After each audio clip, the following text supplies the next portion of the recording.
Okay, so we'll get into a little bit about the other stuff now today, because we talked about education time and time again, the actual schools, the care industry and how it ties in with social services, how it ties in with government policy. You mentioned this is very sinister agenda at play. You called it, you know, a nationwide power grab that's seemingly going to be like unlike anything we've seen before, where they're building these new care, seemingly institutional facilities to plan to rip children away from their parents, which is horrendous. That's my belief, horrendous. So you have experience with some of the things that already gone on in the care industry. I believe the one incident you actually informed me about was a place called Bryn, Estyn. Yeah. So there's a lot of really bad things that go on inside the care industry. It makes you think, why is the government trying to expand it? If they actually had children's welfare at heart, you think they would be trying to minimize down on this, keep families together and try and orient those families to do the best for their children. How bad is the care industry? We'll talk past, present, and then obviously going into the future as well. How bad is it from the things that you've seen currently? Horrific. Absolutely horrific. In the past, obviously, a lot of people would be aware of that took place in our care homes. And when the scandal started coming out about that, that's when ownership of the care homes went from local authority to private ownership. They didn't switch ownership because of the scandal. Well, they did because of the scandals, but they will say it's because they couldn't afford to run them. So, and right now we're So they privatised them because of that. They privatised them, yeah. My belief is because of the scandal coming out, but the official narrative is they couldn't afford to run them. So they had to give them to private ownership, which they are paying extortionate amounts of money to. In theory, the private ownership of care homes should have an additional safeguard, you know. There should be a safeguard against social services, and the social services should have a safeguard against the homes. There should be more checks and balances in place for the children.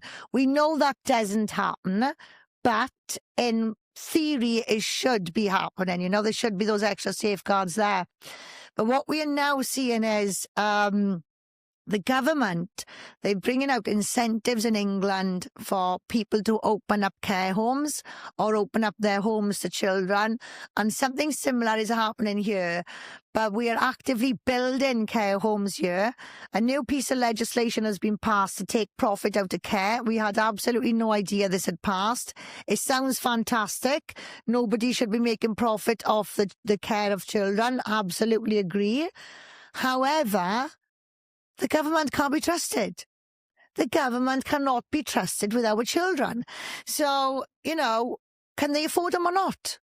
Can they afford them or not? You know, suddenly do we have this money now? We can suddenly build children's homes. And they say they're going to be saving this massive amount of money that they're going to be reinvesting back into children. It's lies.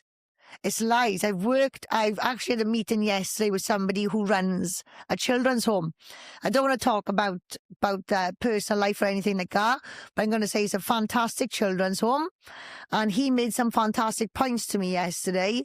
When you've got private versus local authority have a much higher turnover of staff. They have higher pensions to pay. They also have higher rates of sickness, which means they need to bring in agency staff, which is higher wages again. There's just not the consistency there, you know? So even when you look at the money, it doesn't make sense. They're actively buying properties now to turn into children's homes. They are building children's homes when, you know, we should be working in a system to keep children in the home. And when you're actually taking a child into the care system, it costs a lot of money, an awful lot of money. And sometimes these children are going into the system because mum can't cope in the morning on a school run. She finds it difficult. So because she finds the morning difficult, the children are always late for school. That has a knock-on effect. It affects attendance. Social services come. They come in a bad moment when the house is a tip or there's not a sheet on the bed because they've taken the stupid things like that. The social services will go after. They will always put something on the file called risk of future emotional harm as well, which has been dubbed the crystal ball theory. So they always get parents on this risk of future emotional harm, when all they have to do for that family is put somebody in there for a couple of hours in the morning. Put somebody in for a couple of hours, 7 o'clock, help them with the children, get the children up, help with the breakfast, help with the school run. It's only going to cost a couple of £100 a week. But they would rather remove 3 or 4 children from their mother. Their mother's going to go downhill anyway. Remove them from their mother. Tens of thousands of pounds per week to house these children. Ruin their lives. You know, that's emotional harm right there, George, you know. And bottom line is, this family might simply be poverty stricken, or they might just struggle in the mornings, or one of the children doesn't sleep very well at night, and this is why mum is sleeping late in the morning, you know. None of these things are taken into consideration. The parents are being penalised. It's a punitive system rather than a supportive system. And the Children's Act says we should be doing everything in our power to ensure children stay with their families. These little things aren't being covered, George. No. These things can be solved so easily with a little bit of support. If our government wanted children to remain with their families, there is so much they could do for such a little cost and so much benefit in return. They're not doing it. It's not rocket science. It's only common sense. This is a power grab of our children. The care system traffics our children. You know, even if you've got a child that goes from their home into a foster home and another foster home and another foster home, and they don't come to any harm, that child has still been... Yeah. It's gone to 3 different homes. Yep. It does not matter if the traffic was criminal exploitation or if it was exploitation. That child has still been... You know, when that child, all that child needed was his mother to have support between 7 and 9 a.m. in the morning, which will shape the rest of their day, their school day, their week. You know, it'll change so much. But no, we'd rather go in with these very intrusive interventions, which cost us tens of thousands of pounds, and it is, even in the most kindest terms, it is child. That's because they don't actually want to help the parents. They don't want to keep the family together. If you've got a damaged child, the damaged child will become a damaged adult. Damaged adults are weak. They got too much going on. They cannot fight the system. They cannot properly defend themselves. We're a pushover. You know, it's easy. It's easy work, you know? As you say, I think there's a lot of people coming from, like, backgrounds, maybe backgrounds of yours, whereas people who are in these positions making the decisions have either come from, like, maybe places with a silver spoon in their mouth and all of these kinds of things.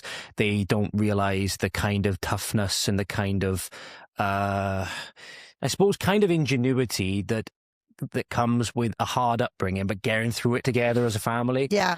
Whereas they think because they sort of are above it on this station that they have, that anybody that's below them that could do it on their own means they got to come in and disrupt that to sort of reinforce maybe the sense of power that they have or whatever. It's kind of like this whole system is breeding cruelty. It is. On a scale that we've never... Well, if you look at the 20th century with, like, the Soviet Union and all these other regimes, you see the cruelty on full display. It's very, very reminiscent, in my opinion. It's kind of weird how they call them homes, though, isn't it? Children's homes, but it's never really home. No. It's kind of the whole thing where the government will dress all these different legislations up to make it hard to oppose them on the names of them. Yeah. So, like, my biggest gripe is with the way that the legislation is set out. I make this claim time and time again, is with what they call the Equality Act, the one that Brown brought in. I'd be like, so it doesn't do that. But all these different characteristics that people have is giving more people privilege in society and less to others. It's the most unequal legislation ever saw. But they'll say that, oh, you want to get rid of the Equality Act, you oppose equality. I'm like, well, not necessarily. It's the legislation. But then they'll call them children's homes. But you just mentioned they're being trafficked from one to the other to the other. They're never home. It's so evil. My auntie and uncle have been foster carers for 40 years now. I got 2 adopted cousins. I say I got 2 adopted cousins just for the sake of the podcast. In general language, they're just my cousins, you know? So I've seen the good side and I've seen the bad side, and I spend a lot of time in family court cases. That's where my personal work is. And there's been incidents where they're all settled, right? They've come home from school, they've had their tea, they've had their bath, they're in their pyjamas. Emmerdale might be on the TV. There's a knock on the door. They're being moved. No reason for it. No reason at all. No. Just completely arbitrary. you know, and this is not just one. This is not just in my auntie and uncle's. This has been in my friend's mother's house as well. You know, I've seen this happening, and there's no reason for it, George. There is no reason for it. If they cannot give you a logical and a reasonable explanation for why that child is being taken from somewhere where they are warm, fed, looked after, clean, nice pajamas, getting ready for bed, what does that do to a child, George? What does that do to a child? It's going to mess them up. It's not good, is it? It's going to mess them up. It's not a good system at all, you know? And there's just no explanation for it. And what I'm finding a lot now is with the social workers, I find hilarious. You used to have like the manager. Now you got the manager's manager. Yeah. You've got them. I'm like, what are we dealing with? A managed sandwich? Yeah. It's a managed sandwich you are. The manager's manager. There's always another bureaucracy position opening up with an exorbitant wage, isn't there? And, you know, like this, again, the social workers, you've got a 22-year-old social worker coming to your house. I'll go back to example, my friend's daughter. She knocked my door at age 22. I couldn't have asked for a better social worker. But I got these other clowns that can knock your door at 22. They haven't got a clue. They have not got a clue. My brother, he's a single dad, and he took his baby out of the system. His baby was taken from birth. Oh. And I'll never forget it, you know. When I had my children, I was encouraged to leave the dirty dishes. I was encouraged to forget about the bottles, sleep when the baby sleeps. Don't worry about any of that, you know, you just focus on the baby. But then when it came to my brother, they would say things like, you got stuff in the sink. You know, it was like it's kind of like they put different pressure on him. He had higher things to achieve, and I was like, no, absolutely no way. So I walk in and say, no, you wouldn't say that to me. Why are you saying it to him? You know, if his dishes in the sink, his dishes in the sink. The baby's clean, the baby's fed, you know, the baby's being taken care of, and they will pick on little things like, you know, again, like I said, with not having a sheet. If there's not a sheet on the mattress, that goes really bad against you, George. You know, yeah, really, really. And that's what really upset me when they did the lockdown over Christmas. Now, when they did the essential items thing, and you wasn't allowed down the aisle where the baby grows, you wasn't allowed down the aisle with the bed in. All right, I didn't know about this. Yeah, and I was like, well, hang on a minute now. If those are not essential items, why on earth are children being removed from people's care because of it then? You know, because I have had cases where you have had cases where children are sleeping on dirty mattresses. I'm not saying, yes, it does happen, right? But a lot of the time, it's in the wash. It's in the wash, you know? And like when my brother was going through it, the first thing I did, I bought so many spare sheets for him, right? And he didn't understand why I was buying so many sheets and so many sets of bedding. And I was like, you will understand. Because as soon as the baby starts being sick or they've got a bad stomach or whatever, and these are things people don't have in stock. A lot of people don't have stock of sheets, you know what I mean? But they will hold that against you. And they will, you know, and it's just so unfair. So it could be a case of like, because this what we often do, you know, me and my girlfriend living together at the moment. No kids present, so it's not exactly the same. But it could be a case of that if we have kids in the future and, you know, a couple of times they're late for school or whatever it is, all this kind of stuff.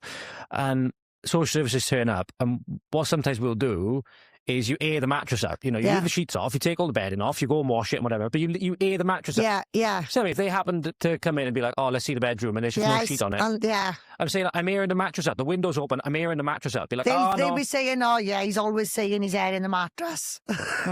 Honestly, George, it is. Some of these expectations so unrealistic. I was called to a case last week, and social services, that this child does have additional needs, only little, and social services are complaining because the child is in a travel cot when the mother's out of the living room. It doubles up as a playpen. I was like, I said, that's a travel cot. Just shows the government. That's a travel cot. Yeah, but they want to put the baby on the floor of the baby. But that's a travel cot. You know what I mean? It's like, you're here. Because every time you come here and knock the door, she answers the door to you. But the baby's going to the travel cot for her to answer the door to you.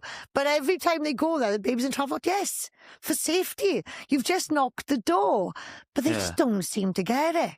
No. They just don't seem to get it, you know. But it was actually lucky I walked in last week because it just so happened to be a social worker that I knew. So they haven't been back since. But yeah, it's ridiculous. It's ridiculous. That's very, very scary. And it's just that they're looking for any excuse, aren't they? That's what you could tell. They're looking for any excuse. That's why they always do. They always put on the risk of future emotional harm, which is dubbed the crystal ball theory. What I find is, so there's a pattern. What I find is, I tell the parents straight away, right, you're going to have risk of future emotional harm on that now. And they look at me like they think I'm scared. And I'm not scared. I'm just being honest, right? Risk of future emotional harm. You're going to get a gagging order. Have they told you to get antidepressants yet? Those are the three things that I know are going to happen. Because that's what they do as well. They'll remove somebody's child. They'll tell them mother to go and get antidepressants. They're not supposed to give medical advice. And then when mum goes to get antidepressants, she then has a psychological assessment and she's on medication. So that goes against them as well. It's awful, George. What I'm finding now, which is very, very concerning, this is massively concerning. We have a nation of a lot of children with additional needs, 1 in 5 children, 1 in 4 in some areas. Parents are fighting for diagnosis. They are then fighting what's it called now? It's an EHP, is it? Educational, I can't remember. It's IDP in Wales, it is. It used to be a statement when my boys in school. It's IDP now, Individual Development Plan. Julie talked about this at the demo as well. She was Julie talked about this at the demo. What's happening is, I had a case a couple of weeks ago.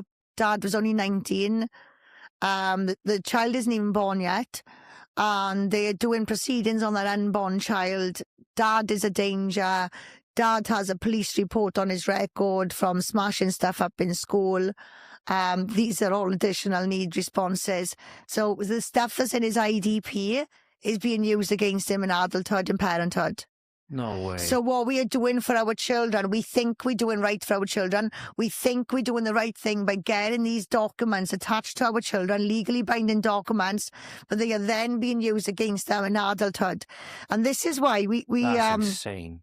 We did an education tribunal not long ago, and this young girl had a permanent exclusion. Now, in Wales, permanent exclusions cannot be overturned, right?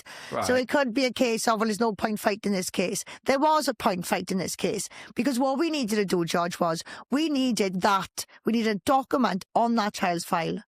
Because right now, all she's got is a permanent exclusion. Nothing to do with the exclusions that led to that permanent exclusion. Nothing to do with the fact she was left to wet herself on occasions with a kidney infection. Nothing mentioned about there was a letter from CAMS and the school failed to refer her down the ND pathway. None of that's taken into consideration. What does that mean? Sorry, CAMS? Is a Child and Adult Mental Health Service. Okay. So CAMS wrote to the school and said this child is showing traits of ADHD. Okay. She needs to be on the neuro pathway. Diversity. Got you. And he wasn't put in place. Eventually it led to a permanent exclusion within months of her starting this school. And like I said, fighting that, I wouldn't allow them to drop the tribunal. And they wanted to know why it was so important. And I said, tell her why it's important. Because I need to get a document on that kid's file. That kid now is in a different school. She's settled. She's doing really well. She wants to be a police officer. She's got a permanent exclusion on her file. And it's going to be on her file when she becomes a mother. I want that counteracted. I want a letter confirming they failed that child. You can't remove the permanent exclusion, right? We understand that. We don't want her to come back anyway. But I need a document, court-ordered, to go on her file to protect her in motherhood. And even though her mother really wanted to fight a different way, understandably, her child had tried to take her own life a few times, right? It was horrific, and I could understand where mum was coming from, right? But like I said to mum, you're not going to achieve anything here now. You can't get the permanent exclusion lifted. You got your child to safety. Let's focus on her future. Let's get this document that we can apply to her file so she can go on and become a police officer, and she can go on and have her children without social services saying, oh, well, you've got a problem with authority. You've had a permanent exclusion. Because this is what they do in charge. When you're like, 14 or something like that. They are using it against these young parents. You know, and this is why I keep saying, like, and as you know, Julie does a lot of the work with additional needs stuff, and she's fighting for children to have their IDPs and all. I'm like, Julie, I don't even know if this is a safe thing anymore. I don't even know if this is worth it for the parents to fight for anymore, because what they think they're doing today is fantastic for their child is going to be a detriment to them in adulthood and parenthood. Fuck. So just get this straight a minute, because I'm sat here almost like just in kind of despair that the reason, first off, these kids or teenagers, whenever it might be, are put on these IDPs is because they have additional problems. needs, yeah. Some kind of additional, I think it's a ALN, isn't it? Yeah. Additional learning needs. Yeah. So you mentioned some of them, it could be like ADHD, whatever it might be. So that's why they are put on these IDPs, which is an individual development. Yeah, but so they put on these IDPs and they make out it's for the child, it's for the child to have better support, this, that and the other. The truth is this, with an IDP comes more funding for the school. Right. So that's why they tell parents to go for the IDP. So you go through the diagnosis process first, then the IDP. So for me, it was diagnosis, then statement. Okay. That's what it was like when my children were in school. But now it's the IDP. And the IDP is supposed to give the parents far more control. It's supposed to really hold the school account. The school has got to meet the requirements of this IDP. But like I said, within sometimes, if a child is responding in a bad way, people are encouraged to phone the police. Each police phone call then goes onto their record. Yeah. Any type of fighting against authority or not obeying authority, they've got a problem with authority. All of this is being used against them.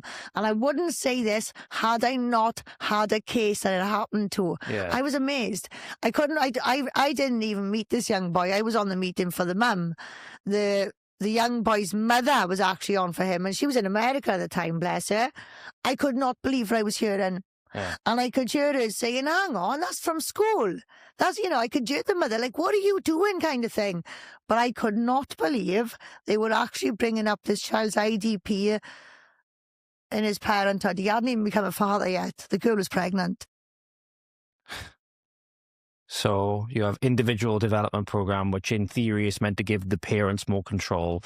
It's meant to be more suited to what the child needs. Yeah. There could be things that go on there then if they end up struggling with authority or they have these manic breaks or whatever it might be, depending on what it is. That not necessarily their fault. It's because they have this condition and whatever else. You mentioned that there was these times where this girl had been left to, wet herself with a kidney infection. So you have school negligence. You have a lot of time it seems to be the school's fault. Yeah. And it's not, for the most part, the child's fault or anything like that.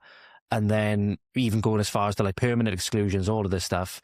And then this stuff, which is because they had additional learning needs, because of the things that happened when they were children. Yeah. Are then being used against them in adulthood, yeah. In adulthood when they are being... When they're just about to become a father. So they're hopefully just about to embark on what could be one of the most best, life-changing things, most positive, maturing experiences of their life. And the state's coming in and being like, oh, well, you got excluded. You couldn't sit still in class. You kept swearing at teachers. The police were called on this occasion. You threw a chair at them. And another one is, you threw a chair at a minor. Yeah, when he was a minor. Yeah.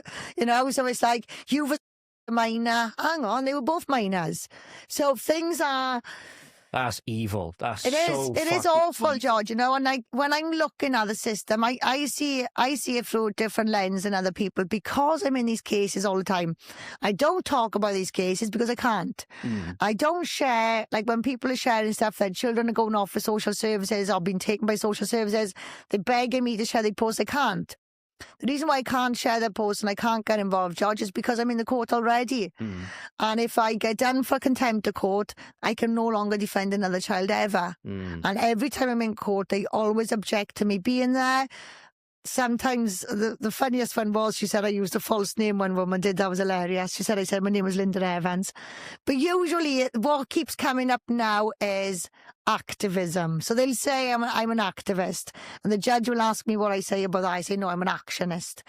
But, they say I speak about my cases online. They can go online. They can listen to me talk about cases. I only talk about the cases I don't go into court on, you know. So that's how we're okay to talk about these. Yeah. Okay, good. I only talk about cases I don't actually go into court on anyway. So there's never ever going to be an incident where they can pinpoint a case to anything I say. Like me and Catherine got a really good way of working as well. We kind of if one of us is doing the paperwork, the other one goes into court. You know, we do it our way as well. So I might prove this just so the state doesn't know the secrets. You know, so I wish I could say more publicly. I wish I could do more publicly. But if I did say and do more publicly, A, there's confidentiality. B, there's contempt of court. And C, the most important thing of all is I will never be able to go in and defend another child again. And it's those battles that matter. Like it's wanting to do something, but understanding there's a war. At the end of the day, there's a right? war being ravaged right now. Every child that I keep out of the system or get back from out of the system is a child that's not being, you know, that's the way I look at it. You know, so that is important. So yeah, I don't respond in the way some people would like me to, and I'm pretty sure a lot of them would like me to tell them about these cases all day long, but I simply can't because I don't work for adults. I'm not here to please adults. I'm here to work for the children. Most of my audience is yet to be born. All of my audience hopefully will never ever know who I am or never know I existed because they're going to go on to have a really good life anyway. You know, that's the way I look at it. Because there was these perfect, with the time that you needed to, you had to keep your mouth, you know, about certain things so that you could eventually win. Oh, George, you know, I'm so, honestly, some of these cases, I'm like, what? They can't do this. And I really want to shout from the rooftops, but I can't. The moment I do that, that person hasn't got support. Yeah. The moment I do that, I can never go into another courtroom again. The thing is, the courts don't like me. Social services don't like me. And it's getting more and more in this country now. It was just the local ones. They don't like me, but they can't pick faults in my work. Yeah. They can't. Because I'm not pro-parent. If you are living in an environment where you've got dog crap all over the house that's just growing a fur jacket, I'm sorry, I can't help you. Yes. If you have done stuff wrong, and you're ready to hold your hands up, admit your mistakes, yes, I can help you.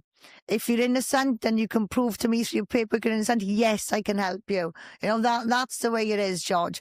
So I'm not pro-parent. If there was ever an issue where the child was facing the system or a horrific way of living, if I am not prepared to put my children into that environment, is at that point I can walk away from the case. And I can walk away from the case with my head held high. We touched on that with Catherine. It's a little bit like you want social services when they do have to do, because it's never a good thing. If they have to go in and remove a child, you have to acknowledge it's never a good thing. No. It might be a case of if that child is in serious danger or in not a good living environment like dog crap, or there's an abusive parent or something like that. It could not just be physical, because you know, like something like that. Then it's a good in that instance where it's happening, but when you have to break up that family like that, you want it to always be in cases where it's a necessary evil. When it's completely necessary, when all other avenues have been explored, you know, and you really do need to try and help people. Yeah, whereas you have social service now, it could be, the dad or the mum, whoever it is, won't use the child's preferred pronouns, and then, social service come in, we'll rip a child away, that's transphobia or whatever it is. You know, things like that, you'd be like, no, this is drastic overreach. It is 100% drastic overreach, parental right. But then if you have, again, you know, the child's coming in having to cover up bruises because the dad or the mother, whoever it is, or again, you know, one of those really awful situations, that's when you want social service to go in. But it's like, how many of those cases now actually make up the cases that social services deal with? Exactly. Like I said, I've seen both sides of this. I've seen fantastic foster carers. I've seen people running fantastic foster homes. I've even gone undercover trying to get a job in bad care homes. You know, so I've seen it all, George. I've seen it all. You can't stereotype, but the truth is this. I can count on one hand what I consider consensual and successful adoptions. I don't have enough hairs on my head to count the corruption, the corrupt cases, the risk of future emotional harm, the I've seen mothers ripping drips out of their arms in hospital to get to a case in Swansea. I've seen it happening. They've literally just given birth to their baby and social services have got them in court. And they got no choice but to leave their baby in the hospital, rip the drip out of their arm, get there in their dressing gown and pyjamas. That's how brutal it is, George. That's brutal, you know? And I dread to think that, because I can relate to being in that scenario from the time that I was in hospital. Can imagine, again, if it was when I was if I had a young kid when I was in ICU, for example, it's being like, I'm in that scenario where if this happened when I was unconscious, in my coma, I wouldn't have been able to do this. You know, I was on ICU for a week and had to learn to walk again. You know what I mean? It's like that would have been, I'm thinking now, if I was under the right circumstances, that would have been prime time for social services and the government to take advantage of the situation. And I know they're doing it. They're like vultures, circling around a kill that they can see, and they want to, the minute that they can see that it's a wounded animal, so to speak. This is it. So they don't go down your street knocking on doors and then the scruffiest person who answers, they go in. They don't do that. There's always something that triggers it. Yeah. There's always something that triggers it. And like I say to people, I'm asking them to do things I wouldn't have been able to do myself. So I'm telling them to be calm. I'm telling them how to behave. If social services had come to my house in my 20s, there would have been days they've come into my house and they would have been like, what is going on here? They could have come in other days absolutely immaculate. Do you know what I mean? Everything running smooth, no kids climbing on the lights or do you know what I mean? So this doesn't come from a place of perfection. I'm not saying at all that I have been a model parent. I have not been a model parent. My children have been late more times than I'm late. Do you know what I mean? So this is not me preaching. This is me being honest. Yeah. It can be a case of bad timing. So it could just be somebody's done a malicious phone call or an attendance issue. There is always something that triggers it. So you've got to focus on that thing that triggers it you have, right? Because they'll drag you down a different route of a future emotional harm and things like that, So I would never say avoid them. Just know your rights, know how to face them. You are entitled to record them.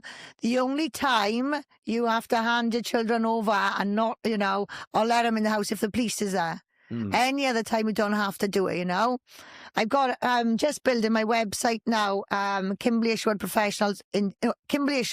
Independent Professional Services, and on there we've done some hints and tips on how to good practice for social workers. If you just give me a couple of weeks, that'll be good to go, and you can all look on there. There's guidance on recording as well. You are allowed to record, but from the moment social services come to you is the moment you build your case. Even if they've only come once or twice, you're never going to see them again. Tough. You start building your case from the moment they come because you don't know what's going to happen in 3 or 4 weeks' time. Yeah. Yeah, and it's a very predatory. Oh, you have to start. You have to start with a paper trail. You have to start creating your paper trail. And in your experience, this just last bit before I want to touch on the Bryn Estyn thing in particular, just for the last couple of things, you creating a parallel with what we talked about with the teachers, where you said about 68% don't want to teach this kind of stuff. So like 68%, we can assume probably a lot more like older, more traditional kind of teachers, I would imagine. They don't want to do this stuff. Is that the same with social services, or do you notice there's a different mindset with them in the times where you've had interactions with them or the things that you've seen? Does it seem that they're doing something but they don't want to, or are they like actively pursuing this, that they feel it's a good thing in these instances for the most part? Do you sort of have a... All I can say is we have a massive turnover of staff for social services. Massive turnover. Last time I checked, there was no figures for Wales. There was no figures for Wales when I checked.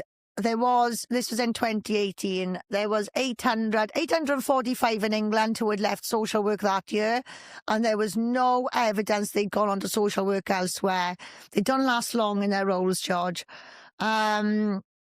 That says like that they might not be liking what they're doing. Yeah. I think that's like a not They to think we're like out of use the woods. young ones a lot to do stuff like that. So I'm not surprised. you've got the managed sandwich in the office. Yeah. And the managed sandwich likes to change reports. The managed sandwich likes to tell people what to do. You know, this is not right. They've never been to this house before. They've never met the family before.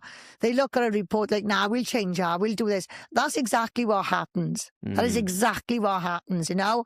And social workers have walked out because their work has been changed. Their paperwork has been changed to go into court as well. So there's a high turnover of staff, a very high turnover of staff. Also, now I haven't been able to find this since. They do fitness to practice panels for social workers. Yeah. And if it's the same as the Education Workforce Council, they only publish them for 6 months at a time. Now, when I checked it, and this was back in 2018, there was 245 for that year. 245. Fitness to practice panels for social workers in Wales. So that's nearly, like one every few days, pretty much. That's if you do the mental, average. yeah. That's mental. So yeah, like I say, there's a very high turnover of staff. They're using a lot of support staff now as well, so they wouldn't necessarily give it a social worker. You'll get a support worker. I don't think there's many people happy there at all, you know. Not surprised by the sounds of it. And There are some that's been there donkey's years. That throw their weight around. That I actually recorded some, you know. So I actually filmed one social worker. I was on a fostering course, so I'd done the skills to fostering training. And I remember being in there, and they were talking about like different crimes and that. They were talking about how a woman can get charged for rape, and I know there's no such thing as a charge for a woman. So I questioned it. They argued with me in the whole room in front of everyone, to the point I even had to Google it, because I thought, what? They made me think I was wrong. And then outside, the main social worker, she was smoking a fag on the phone to her son-in-law, threatening him with violence, saying she's going to get her Scouse mates and her husband's veteran mates to kick his head in. So I filmed all of that.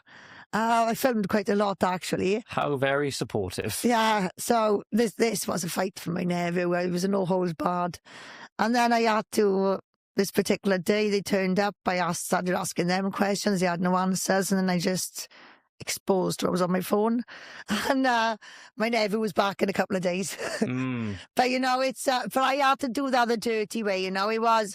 I had no time to do anything. It had to be done the dirty way. They were already railroading my family. The thing is, I don't have a very close relationship with my family, so I only get called in when there's trouble, really. And so they'd gone quite far along this process before I was called in anyway. Plus, my brother just thinks I'm mouthy. So yeah, by the time I got involved, things were pretty serious. And yeah, that phone done wonders. They haven't got a clue what they're talking about. Bullies, absolute bullies. That's not all of them. I know some of you are good, some of you are decent, but a lot are bullies, and the good ones will tell you that as well, if they're completely honest. Yeah, I think it seems as well. It's sad, because it's almost those good ones will leave because their conscience compels Same as teachers, the good ones are leaving, and I wish, if I had one wish, any teacher or social worker out there that wants to leave, get in touch instead of leaving. Get in touch with us instead of leaving. Let's get them to sack you. There we are. Let's get them put out. Let's get them to sack you, and then we can take them to court. Let's do something about it. Don't let them force you out. Don't change jobs. Stay there. Get yourself a good team around you. Get some good support, and let's get them, Don't let them force you out. Children need you. If you are not there and you know you're good at your job and you know you're there on genuine reasons, stay there. Just get support, get a team behind you, contact us. We really do need you good people around our children, We need you good people to stay there. Yeah, the beacons are lit. Gondo calls for aid. If you happen to be social worker, a teacher or whatever, get in touch with Public Child Protection to see if we can affect some better positive change. Yeah, please don't leave your job. Fight from the inside. We need you fighting from the inside as well, because if you guys leave your job, who's going to be looking after the children? If any of you happen to be watching this show who fits into those categories as well, and you want to share your story and whatever else with anything you can share on the show, then all the contact information will be down the bottom in the description as well. Because another way you can pile pressure on, be through getting in contact Public Child Protection Wales, but obviously media and coverage in this way can obviously be a very powerful tool as well. I'm more than happy to hear those stories as well. Just one last little bit about it then, to give people, I believe, a really concrete example of some of the things that have been going on. The Bryn Estyn. Was that a care home? I'm right in saying that? Bryn so Estyn that's care North home. Wales. What happened there? So this is one of the ones you brought up with me. What happened there? So this is the historical. There was loads of mostly against boys, perpetrated by councillors, politicians. There was a big, massive cover-up. So the Waterhouse report was the final report on the Bryn Estyn, where it was a 900-page report. And if my memory serves me correct, there was over 700 allegations. My figure here might be wrong because I read so much stuff all the time. And I think there was like 117 people spoken to, but there was like hardly any convictions. Before the Waterhouse report, there was the masse report as well. So the masse report, that was on the Bryn Estyn stuff. There was an entire chapter on why the Freemasons wasn't involved. So I don't know why you'd have a chapter on why people wasn't involved if they had no evidence of it. Yeah, if they weren't involved, what do you need to say? Yeah, exactly. Why do you have to do an entire chapter to say there was no involvement? You know, we know what goes on. Basically, our children was raped through the care systems, politicians helping themselves, Jimmy Savile, all of them, you know. I was very good friends with somebody who was a care home survivor of the time, Brian Clare. God bless him, he's recently passed. Brian Clare, as soon as he left the care, he started fighting the care system. He was part of Operation Rose. He's worked with the Independent Inquiry into. So that's where I have had a lot of my inside information from then. Is Brian has been pretty relentless there. I've also engaged as well with people from Beach Home, children's homes, Quarriers Orphanage up in Scotland. So I know, so the children who I had studied years ago, I then came to meet in adulthood, and they're all 60, 70 years old now, you know. So that's what happened there, George. Well, politicians were helping themselves to our children in the care system. Horrific. Now, this kind of our children were experiencing at the time was violent. So, and again, this is what brings us education into it, right? As a general rule, is rarely violent, rarely. But because of the experiences of Bryn Estyn and what went on in these care homes and these studies, because the children they've kind of brought in this thing now that's is violent and it hurts. Again, it's all false and it's all twisted. But what those mostly boys went through was by the politicians. And I think there was a statement made by one of them once, and this is quite sad to hear. The boys were collected from the children's homes. They were taken to properties where there would be packets of crisps, chocolates and cokes and things like that. And the boys knew stuff was going to happen to them, but they were really excited about having these treats that they just felt that was part of the parcel anyway. You know, it was like, yes, we're out, we're having the pop, the crisps, the chocolates. So the then weren't really at the forefront of their mind. To them, that wasn't the reason why they were there. That was kind of like something that had to happen for them to have these nice treats in their life then, you know? Because how old were they at the time, the victims? Do you know? They could be anything, George, anything. Any age from 6 up to 16, you know, any age. But the brutality against boys isn't spoken about enough. And this is my concern again, like with the and everything. A lot of people are up in arms about and rightly so. But however, people who are claiming to expose the that are just stopping at the chicken shops and the taxi ranks, they aren't doing proper investigation because these were our children from the care homes to our politicians anyway. Yeah. You know, and a lot of this talk is about the girls, which again is true. Girls have been, like, absolutely they have. Mm-hmm. But the story's bigger, George. The story's far bigger. These people would our children to our politicians and to our councillors, and this is why we're not having a public inquiry. You know, right? These common denominators there. Our children were getting to them, right, by the taxi drivers, and then these taxi drivers started helping themselves. And this is how the came about. And this is why the government kept that thing going with the, because while these existed, it hid what was going on behind the scenes. So now we're no longer talking about the politicians, our children, even though it's the same set of children, underprivileged, care homes, foster homes. Now, not all of them are from care homes. What you find is children in care homes, they befriend other children that's got different vulnerabilities. They kind of end up finding each other, you know. But what really gets me is this whole issue about just stopping at the chicken shops, just stopping looking at the girls. Now, we are letting the politicians get away with it. Not only are we letting the politicians get away with it, where's the boys? What's happened to the boys? Have they suddenly stopped boys now? Have they suddenly stopped having this interest in little boys now? Because they favour the boys over the girls, George. The politicians. Yeah, they favour the boys over the girls anyway. So this is what makes me mad about people who claim to be exposing the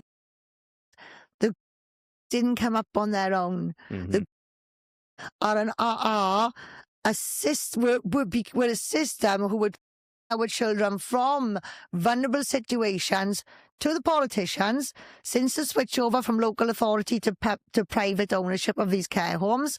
Nothing's changed except for what we do have now is the taxi drivers that are being used now. Most of them tend to have a different colour skin to the taxi drivers they used back in the 70s, right? So that then creates a whole new problem of its own, which perfectly covers up the problems caused by our government. It's our government, George. Yeah, it's our government, right? And so this whole thing has been constructed. The first prosecution for was 1997.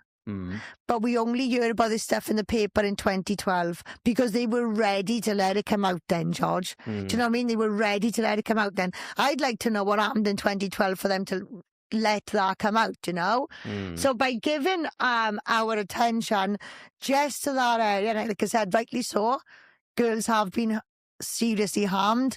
They've been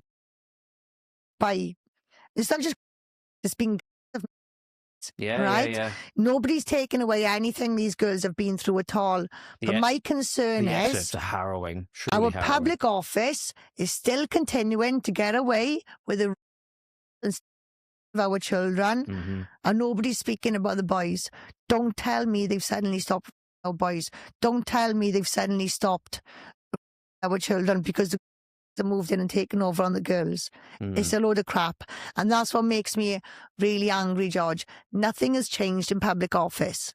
Yeah, nothing I has. Agree. It's been enabled by policy. Yeah. You know what I mean? They have enabled it. So the government haven't covered up have been a cover-up for the politicians, for the government. That's what we are dealing with. And I think it's almost like, you know, you weren't allowed to talk about the or whatever via accusations of racism or Islamophobia. That was a way of like creating that cover for them, because then they know that if those got exposed, let's say, then it would only be a matter of time then before the next layer got exposed then, which is, I made a note here, it's almost like the way you described it. Instead of calling it Bryn Estyn, you can call it Bryn Epstein. Yeah, Bryn Epstein, essentially. And that's like not to make a light of it or anything like that. It's like almost like a slight inversion, whereas like you had, again, a lot of the girls that were with Epstein and stuff like that, too, again, a lot of the most powerful people in the world. Well, this is what really annoys me, you know. Equivalent. Everyone's talking about the Epstein files. Our children, every single day, there is a court case removing children from care to be but you want to talk about the Epstein files. You want to talk about victims that are in their 30s and 40s when we've got 4, 5, 6-year-olds being right now. Our children going into court today, well, their parents going into court today are the files in 20 years' time, George. Yeah. Right? I am not saying we shouldn't have justice for victims. I am not saying anything like that. What I'm saying is I want prevention. Yeah. I want prevention. If you care about the children that's been involved in, if you care about the children in the Epstein files, if you're dead against, then why are you not out challenging your local authority day in, day out? Why are you not stood outside that family court having a look what kind of families are going in there? Our children are actively being, not just through the care system, a lot of this starts in school. It starts in school with reports. You know, whether it's through behaviour, whether it's through the child being constantly late, or they don't like the way you iron your kids' trousers, or you're not having your kids' hair cut enough, or whatever, right? Or a teacher takes a disliking to you. Yeah. You know, this is where the is happening, guys. You know, why are we so engrossed with these high-profile things? They were the victims of yesterday. I want to make sure there's no victims today. Yeah. You know, and people, you know, people don't like when I talk like this, but I'm in the courts day in, day out. Yeah, I think it's a case of people want justice for what has already been done, but it's again, don't forget that this is still going on right now. Well, the thing is, it's not that this is still going on right now. They've built more care homes. Yeah. They've brought in legislation. They're expanding it. This is, yeah, they have brought paedophile information exchange policies into the classroom. This couldn't get more Epstein Island if they put lights on it. Yeah. Do you know what I mean? But we've got people sharing third-hand screenshots. No, they haven't even read the files themselves, right? They share a third-hand screenshot and they'll tell you what it says in that screenshot even though they haven't read it. They're so dead against. They want to save our country. They want to protect our girls from, but they're doing sweet FA about the children in their own towns and villages. Yeah, I completely like I gave understand where earlier, you're coming George, from. even in the most kindest way, if a child goes into care and he goes to 3 foster homes and had 3 fabulous experiences, that child was still just because there was no criminal exploitation or exploitation, that child was still. So are you against or are you not against? People need to make their mind up. Are you only against the that Epstein did and that the 40-year-old victims have been complaining about for the last 25 years? You know, I spoke with somebody the other day and I said, what's these Epstein files done? And he said, well, it's proven a conspiracy theorist right. I said, oh, wonderful.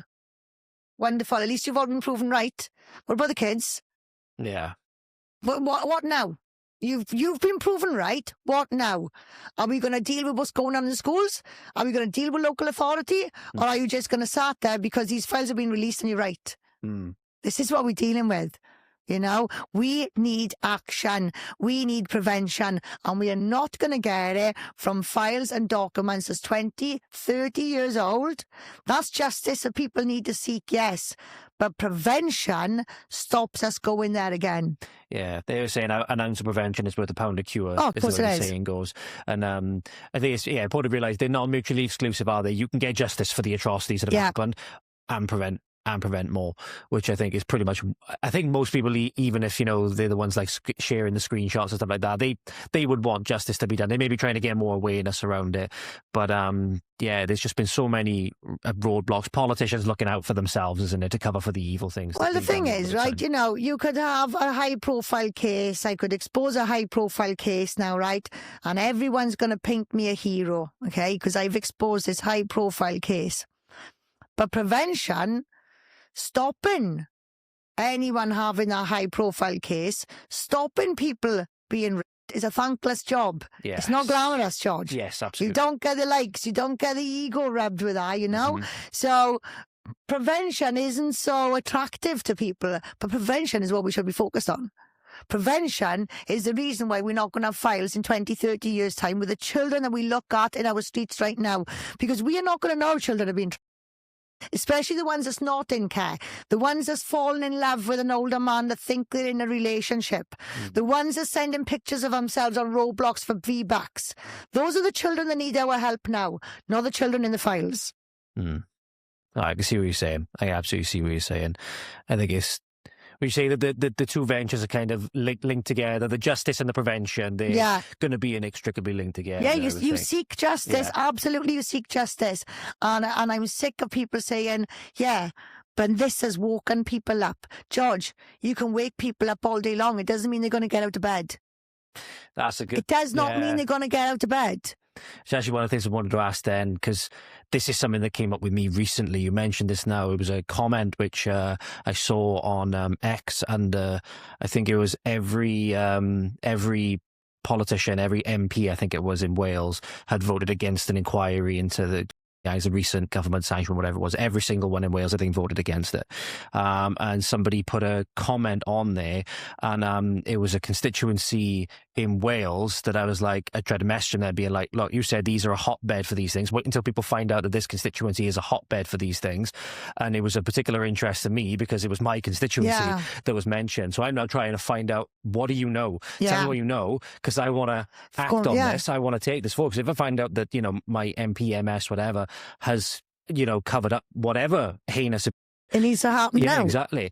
It needs to be taken to task. So with people that have heard that perspective now, I think a lot of people might not have heard that perspective, even just you saying that even if the child had 3 good experiences, whatever came home, they're still been trafficked. Yeah. If somebody then wanted now to begin taking action, just a regular, Joe Schmo from the street, what would some of the effective actions that anybody can do, would you suggest that they could do? Obviously following you guys, seeing what you guys do, supporting your guys' venture and all of those kinds of things. What's just some things that you think the everyday person could do to try and help? Well, work on the ground is advocacy, advocating for each other, learn your rights. An advocate is a powerful role.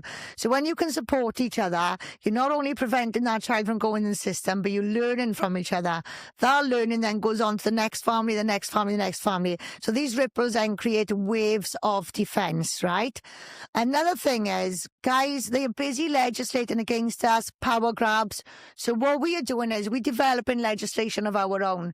Legislation to take back control of our own children in our own communities, in the schools, in the care homes. We cannot let them continue legislating these power grabs of our children that they cannot look after. So we need to come together, guys. Like I said, on the ground, you support each other, you work together, you advocate for each other. If you need training and advocacy, we will do it. I'm happy to do it on a one-to-one. We use the Welsh Government's own training to train the people against the Welsh Government, So we work together, we build strong networks. This stuff cannot be publicised simply because these parents have got gagging orders on them, right? There's women going back and forth jail just to talking about their cases. I do not know why they're pleading guilty then when they go into court, because I wouldn't plead guilty, So there's some things you can do, some things you can't do. But advocacy is important. Take notes on everything. Keep an eye on the children in your area. If you see a child going from flat to flat to flat to flat to flat, that child is not the problem. That child has a problem. Right? When you see kids and you think, they fell in with the wrong crowd. There's no such thing as a wrong crowd. What made that the wrong crowd? There was something within there that steered that into the wrong crowd. We've got to keep an eye on our children in our own area, George. Take the children off the streets. Set up a youth club. Take a rounders back to the field. Let's keep these children busy. Let's keep eyes on them. Empower each other. Advocate for each other. Build your own groups, question authority, and let's get behind national campaigns to bring in our own legislation. So for us here in Wales, we developed something called the Child Protection and Community Oversight Bill. This is a project we're just launching now. We've got 500 people already behind it. We do not have a politician that wants to take it on, but we do not care. The power's with the people, not with the politicians. We're going to put it through a public consultation.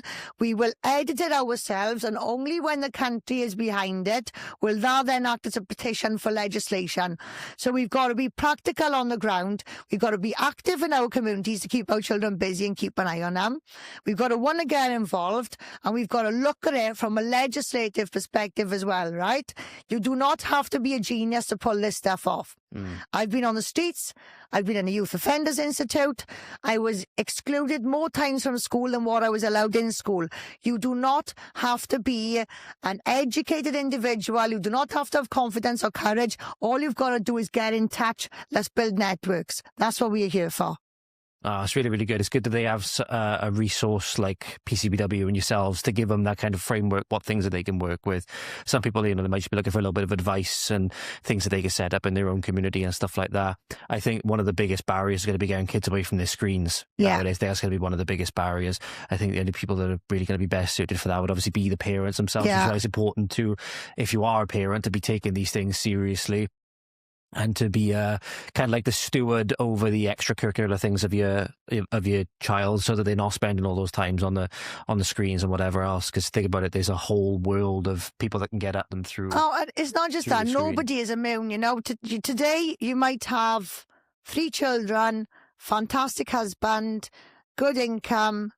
You don't know what's around the corner. Very true. Right? You don't know what's around the corner, and just because you're not in a terrible situation now, don't think you're not going to be in the future, because it can easily happen to you for whatever reason. Anything can happen. We don't know what's around the corner. Do you really want to get caught short? Make it your business to know what's going on, because you don't know when you might be the person that needs help. And the last thing you want to be doing is kicking yourself because you've let things go on too long. We need to want to get involved. We need to make it our business. Us as adults, we are duty bound to protect our children. Do we want to be sat here in our 60s and 70s and have another file on Bryn, Estyn, have another file on Epstein Island? The only difference is those children were under our watch. That, to me, would be the most embarrassing thing ever. If I got to age 60, 70 and there was reports and I found out that it happened in my generation under my watch, that at that point I will realise I have failed as an adult. And just because seemingly that people were either too maybe intimidated, or we need to make it our business to find out. The saying it takes a village to raise a child is not a myth, it's the truth. Stop trying to do it on your own. Pull together, reach out, help each other. And as you mentioned, people are a lot stronger together. Stronger together. We are stronger together, and that's how the system get away with things, because I call them officer no keys. I do. Once they got that lanyard around their neck, they're dealing with a different person.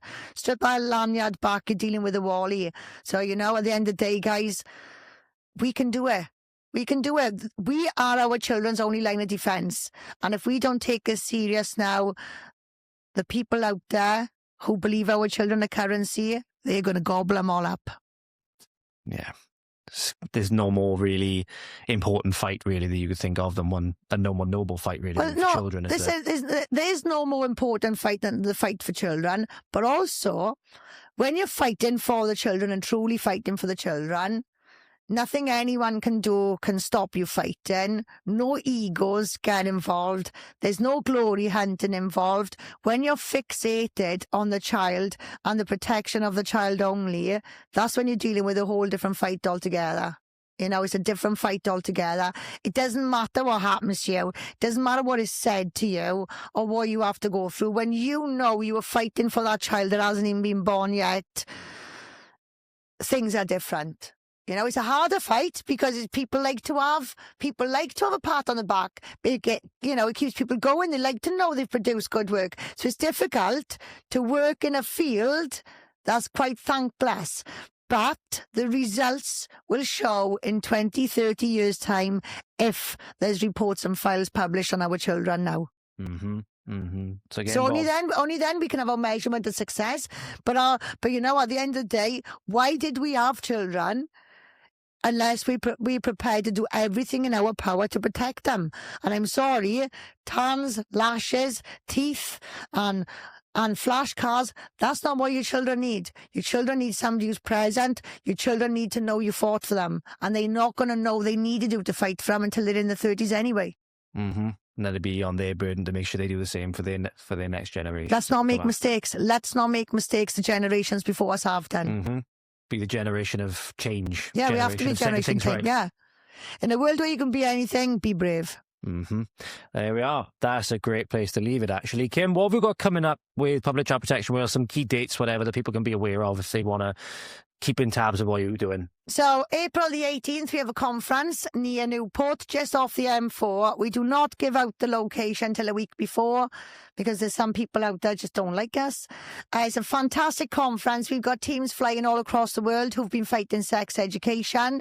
We've got the Natural Women's Council, Let Kids Be Kids, New Zealand, the Matthew 18 group from America, Purple for Parents United, Indiana and Texas, Too Much Too Young, Public Child Protection Wales. So it's a fantastic conference, guys. These people are flying over. Not only are they flying over to attend our conference, there's plenty of opportunity for you to network. We're producing booklets you can leave with. It'll have a bio of every single speaker, contact details of every single speaker. So you will be leaving with a lot of information and contact details. And because they are flying all of this way, we're not just going to have a conference. We have a meeting up in Parliament on the Monday to submit a new child protection bill, which will protect our children in education. So that is something you're going to hear all about in our conference. And then we'll be having a demonstration on Parliament Square at 1 p.m. There we are. And that's the 20th of April. So we are going to be hosting the UK trip, guys. We all went to Washington in October to do the international project there with this new bill. And we're going to be doing the same here in the UK now next month. So it's quite a big... It's something to be... I'm honoured. I'm honoured to be able to be in this position and host these wonderful people and bring this to the UK.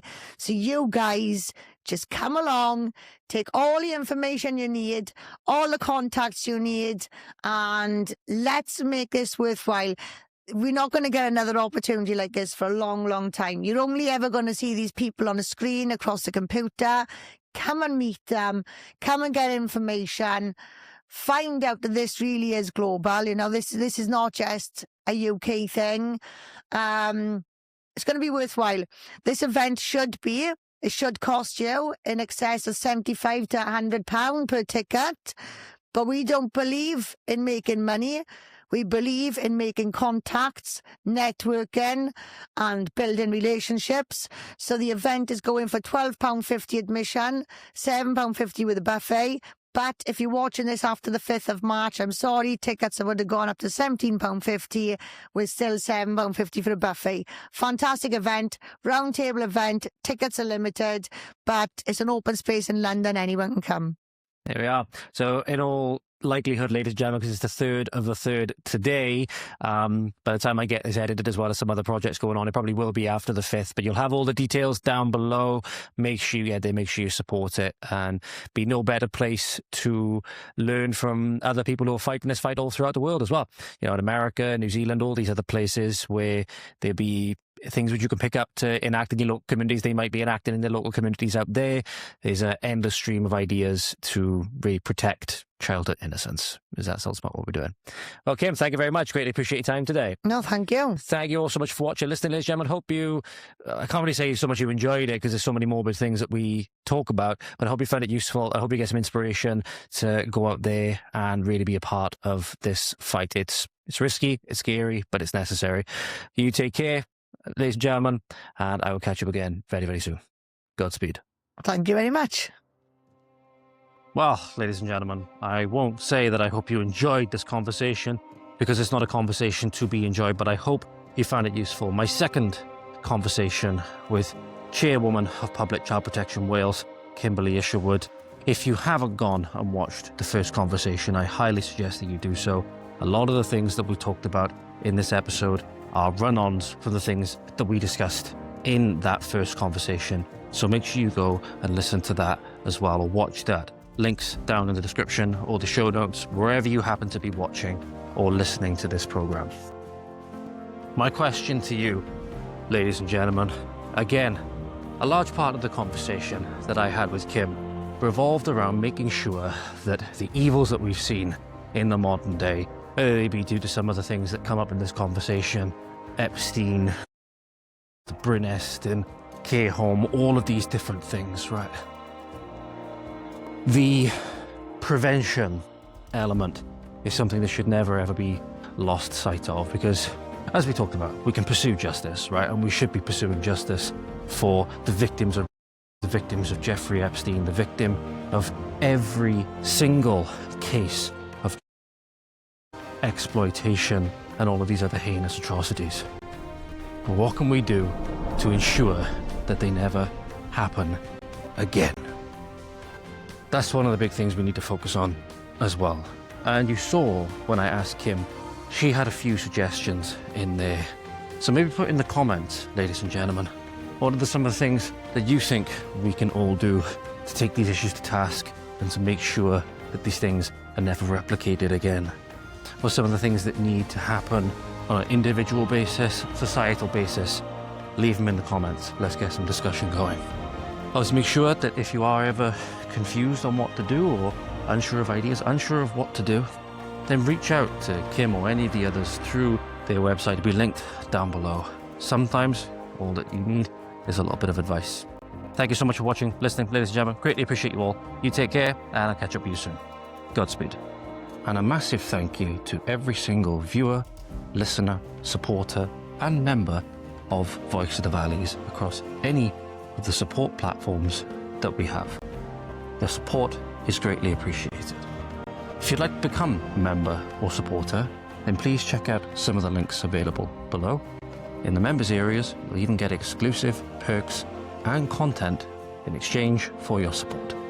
Thank you all, ladies and gentlemen. You take very good care of yourselves now. Godspeed.